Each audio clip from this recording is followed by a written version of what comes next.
The storm raged over the small town, wind howling through the empty streets. A boy, no older than 12, stood outside a dimly lit diner, his hands shaking as he clutched a tattered cowboy hat. His father's hat, the only thing left of a dream that had crumbled the day his father walked away.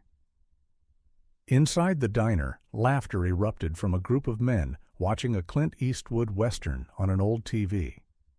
The boy's eyes glistened as he peered through the rain-streaked window. He wasn't just watching a movie, he was looking at the life he wished he had, the cowboy he longed to be.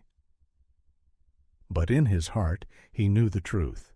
Cowboys didn't cry, and they certainly didn't wait for fathers who never came back.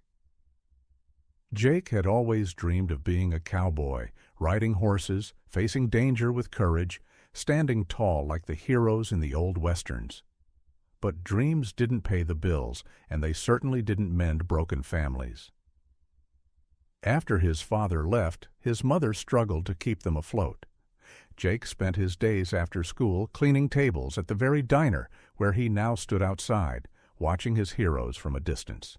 His classmates laughed at his worn-out boots and his silly dream of becoming a cowboy. "Grow up, Jake," they'd sneer. "You'll never be more than a dishwasher." But he refused to let go. One day, he had written a letter to the man he admired most, Clint Eastwood. He poured his heart into that letter, telling him about his father, his dreams, and how he wanted to be a cowboy like the ones in his movies. He never got a reply.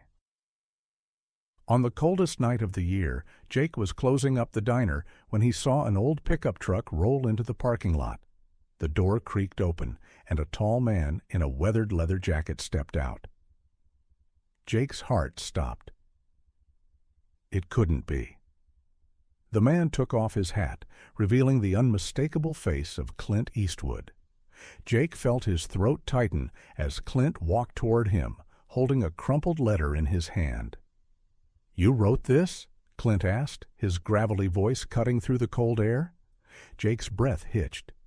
Yeah, but I didn't think you'd ever read it." Clint studied him for a moment, then nodded toward the hat in Jake's hand. "That belonged to your old man?" Jake nodded, gripping it tighter.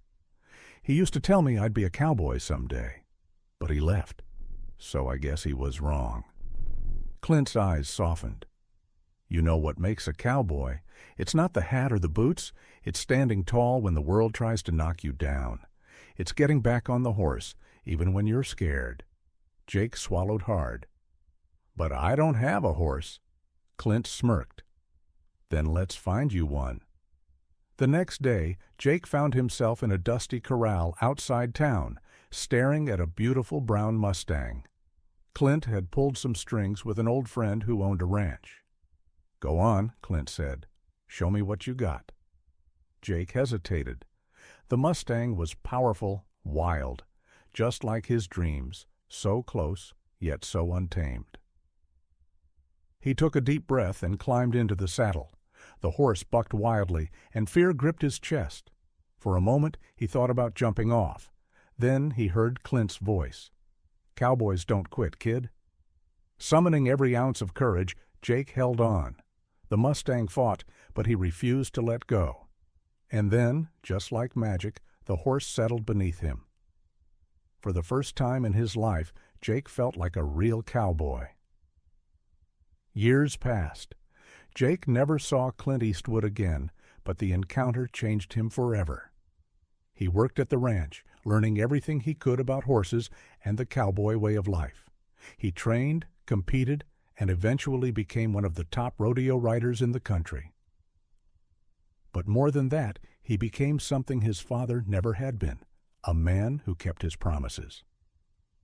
One day, a young boy approached him at an event, clutching a tattered cowboy hat, eyes filled with the same doubt Jake once carried.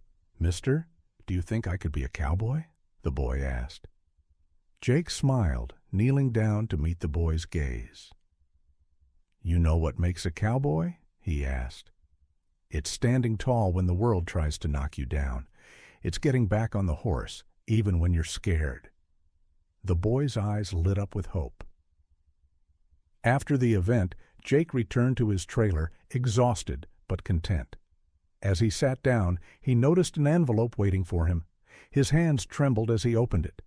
Inside was an old, crumpled letter, his own letter, the one he had written to Clint Eastwood all those years ago. On the back, scrawled in bold handwriting, were 5 simple words. "Told you you'd be a cowboy." Tears welled in Jake's eyes. Somewhere out there, a man in a weathered leather jacket was still watching over him, just like a real cowboy would.